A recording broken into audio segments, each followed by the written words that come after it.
皆さんこんにちは。ようこそ。本当素晴らしいですね。皆さん笑顔がしてきて、さっき後ろ聞こえてましたからね。ちょっと恥ずかしい気持ちでこれから話しますけど、今日はですね、私が今まで TEDx を運営してきて学んできたことを共有したいと思います。まず質問があります。皆さんの中でコミュニティ運営したことある方っていますか？コミュニティ運営ってちょっと仰々しいかもしれないですけど、友達とか知人で何か一緒に新しいことをやり始めようと話したり、実際行動を始めたことある方、どれぐらいいます？結構いますね。じゃあちょっと今日の話しなくてもいいかもしれないですね、もしかしたらそうですね。例えばこういろんな人たちが集まっていく中で、いろんな人集めたいのに人が集まらないとか、なんかお願いしたのに行動してくれないとか、いろんな悩みありませんでした？実は僕もそうでした。2009年まで僕はプログラマーをしてました。今はコミュニティを運営する、コミュニティデザインマネジメントという仕事をしています。当然ギークな僕がコミュニティをまとめていく、いろんな人たちと話していくっていうことは非常に大変で、いろんな失敗もありました。そこから学んできたことを今日共有したいなと、そんなふうに思ってます。で、コミュニティって一体何なんでしょうか？皆さん分かります？人のつながりなんですよね。簡単に言うといろんなつながりがあると思います。まずは生まれて家、血筋で決定づけられる関係性、いわゆる血縁と呼ばれるものですね。あとは生まれた土地、育った場所で決定づけられる関係性、地縁ですね。土地の地と書いて縁と書いて地縁です。で、3つ目がですね、社縁と呼ばれる、就職した企業によって決定づけられる関係性、言葉を変えると、雇用関係で結ばれる、コミュニティと言っていいかもしれません。で、今日僕がお話ししたいコミュニティっていうのはですね、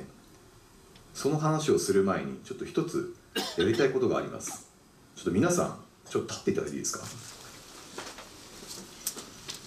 じゃあお話ししたことない隣の人とちょっとペア組んでください。ちょっと時間がないのでパッといいですか？で、その人たちと自分の好きなことを、もの、何でもいいです。3つ挙げてみてください。いきますよ。はい、始めてください。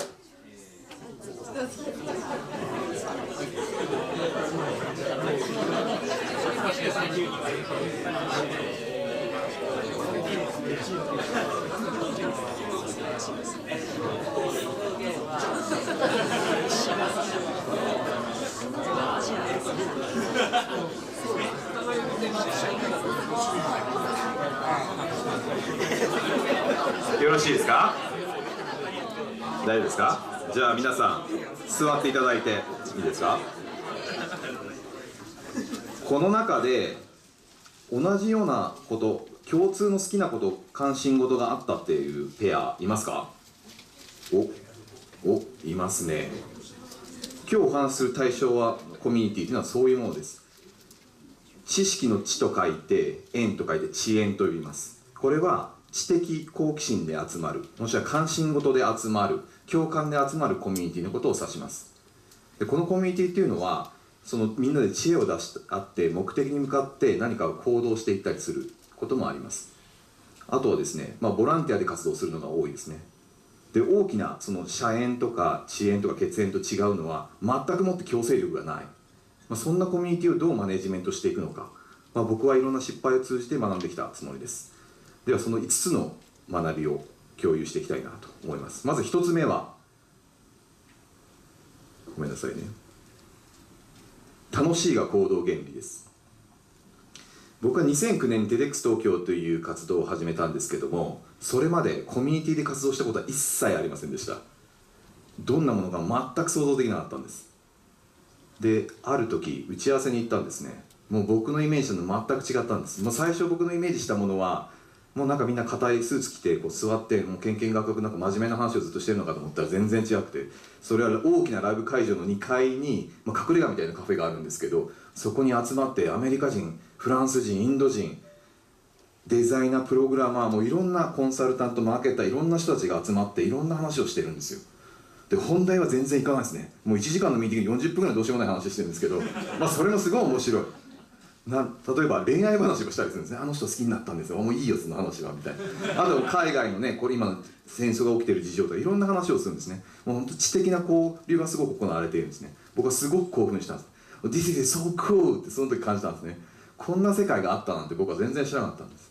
で TEDx の活動を通じて他のコミュニティにも遊び行くようになったんですよ。でそこでもちろんTEDx のように面白いコミュニティもあれば、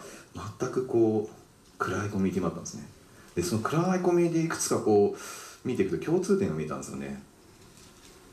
人が集まってないんですけど、皆さんね、顔を見ると分かるんですよ。すごいつまらなそうなんですね。座って僕が最初にイメージしてたものと一緒ですね。いわゆる企業の蛍光灯さんさんとした中で座って結論の出ない会議を延々としてるような感じ、あんなのが行われてるわけですよ。でメンバー、そのオーガナイザーと話したんですね。その人すごい悩んでて、僕のビジョンとこのコミュニティのビジョンと活動はすごい共感してくれるんだ。でもなかなか人が集まらない。でその時僕は気づいたんですね。こういうコミュニティの場合には楽しさっていうのはすごく重要。その知的な好奇心をくすぐる何かっていうのをそこで意図的にデザインしていかないと、人ってどんどん離れていってしまうんですね。非常に離れやすいコミュニティだってことは注意が必要なので、最初から例えば新しい人を定期的に入れるとか、例えばテーマでもみんなが興味あるものを入れたりとか、そういったことを意図的にデザインすることが求められてくるなと僕は思いました。で2つ目はですね、アンコントロールのデザインです。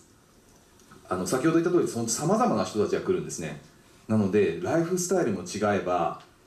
仕事の忙しさは全く違うんですよ。中にはね、休みの日が全然違うという人もいたりするのなので、一堂に会することなかなか難しい。でそんな中ですね、ある仲間が当時その大きな企業で経営企画室をやっていた仲間がいたんですけども、彼は会場チームというのをやっていたんですね。で彼も普段から忙しかったんですけども、なかなか会場が決まらなくて、もうイベントも近づいてきて、みんなだんだん焦ってきて、で緊急会議をしようっていうことで、関係者集めて15人ぐらい集まって打ち合わせすることになったんですよ。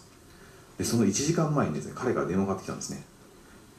どうやら中期経営計画が最初から練り直さなきゃいけないので、今から行けなくなってしまったって。おい、みんなここ集めたのお前のために集めたんだと。何集まれない。そういう時ちょっと僕はどうしようかなと思ったんですね。正直にみんなに話してみようと思ったんですよ。でみんなに話したんですね。でみんなも忙しい中なんとかタイミング合わせて来てくれたんですので、もしかして怒るかもしれないなと思ったんですけれども、全然そんなことなかったんですね。いいよいいよ、じゃあ今話せることを決めてこうよ。でそこでみんなでいろいろなブレストしていきながら、結果的に登壇者もそこで決まったりしたんですよ。で僕がそこで感じたのは、あらかじめ決めて何かをしようと思ってもなかなか人が集まらないわけですよ。こういうコミュニティってみんな違うから、ライフスタイルが。なのでそこでできることをそのメンバーで出し合って考えていくっていうこと、非常に重要だなと。いくらどんなに頑張って考えても他の人のスケジュールとか生き方コントロールできないんですよ。なのでその状況変化に対応するように、自分たちもその場その場で対応していくというのが非常に求められてくるなと思いました。3つ目、関わり合いのマッチングです。僕は2011年にですね、TEDx キッズっていうTEDx のフォーマットでも子ども向けにやるものを、やり始めたんですけども、そこでもいろいろなボランティアを募集して一緒に活動してました。でとある時、友人の紹介である女性がやってきたんですね。でその女性は、いつも通りみんなで和気あいあいと話してるんですけど、たまに机の上に乗ってずっと見つめてるんですよね、みんなのこと。何してんだろうと思ってね。で話しかけに行くんですよ。そしたら、どんなことしたらいいんだろうなって、私悩んでるんですって言ったんですね。じゃあどんなことしたらいいんだろうって私なりにいろいろ考えて、そこでこ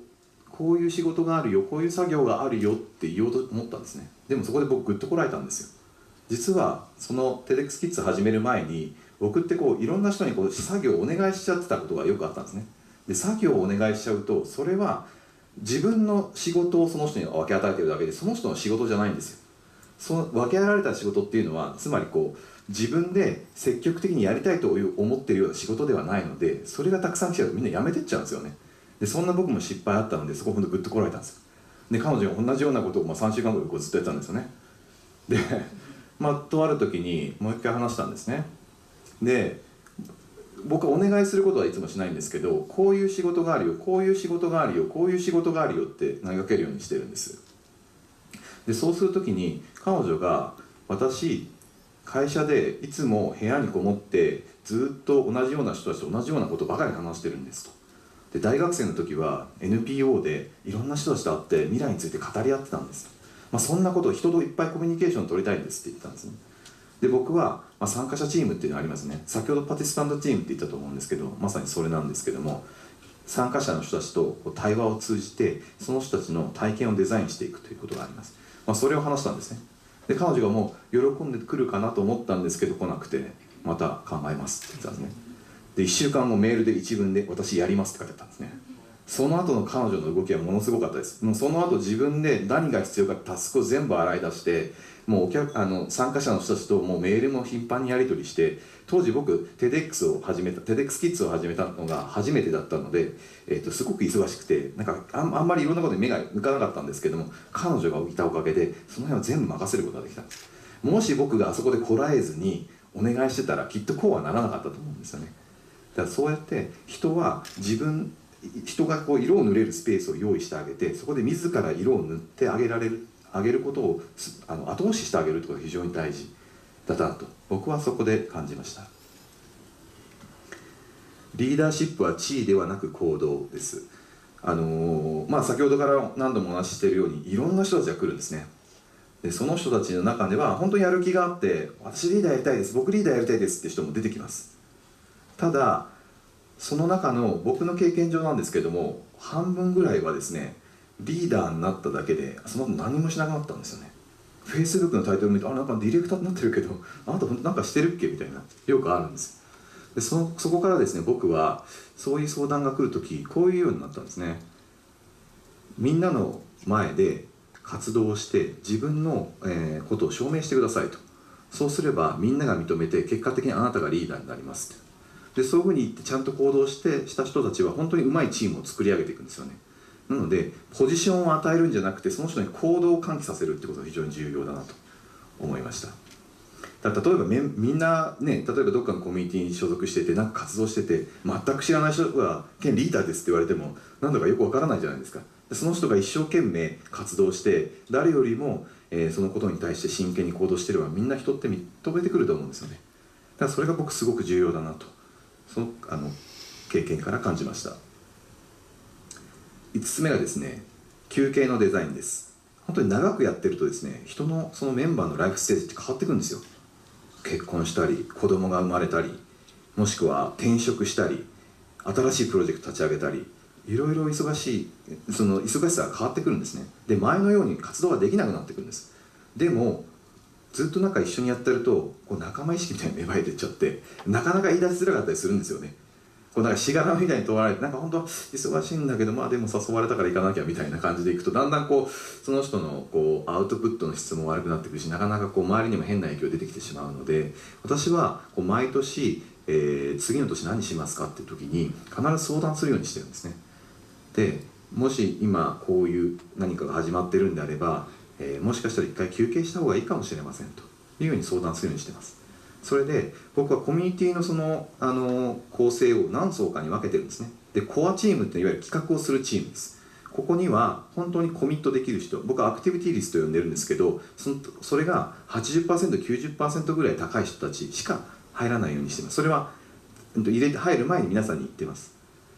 で少しでもそういうふうに活動ができなくなったなっていうのは、次の比較的緩いといいますか、そこまでコミットしなくてもいいコミュニティに入ってもらうようにしてます。そうすることによってその人も自分の、心地いい関係性を保ちながら、例えばソーシャルメディアでシェアしてほしいって言ったらシェアしてくれたりとかで、もしくは忙しさがその仕事がだんだん終わってきて、次の年はまた活動したいっていう人もできてきたりするんですね。だからそういうその人たちにとって居心地のいいコミット感をできる層っていうのをちゃんと作っていってあげるっていうことが非常に重要だなと思いました。で最後にですね、いろんな人たちに「青木さんコミュニティ運営している時にどういうところを最も大切にしてますか?」って言われるんですね。僕はですねいつもこう答えてます。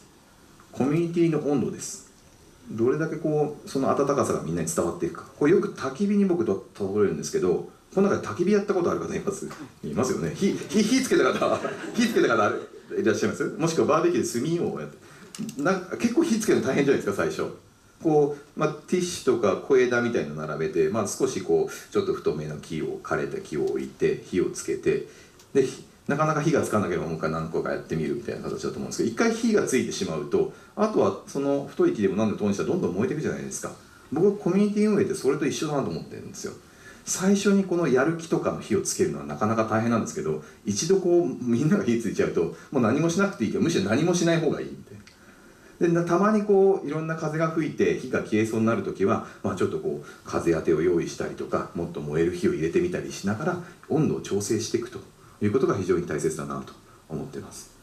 で一般的に皆さんコミュニティっていうのはずっと続かなきゃいけないものだなと思っている方がもしかして多いかもしれません。でも目的を達成したらそこで終わってしまってもいいものなんですね。実は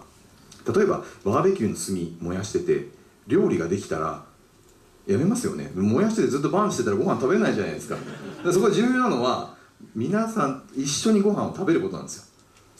なのでそれは目的が達成したらそこで終わると。そこで無理に続けると自分自身が苦しくなるし、メンバーも苦しくなるんです。それが非常に重要な視点かなと僕は思っています。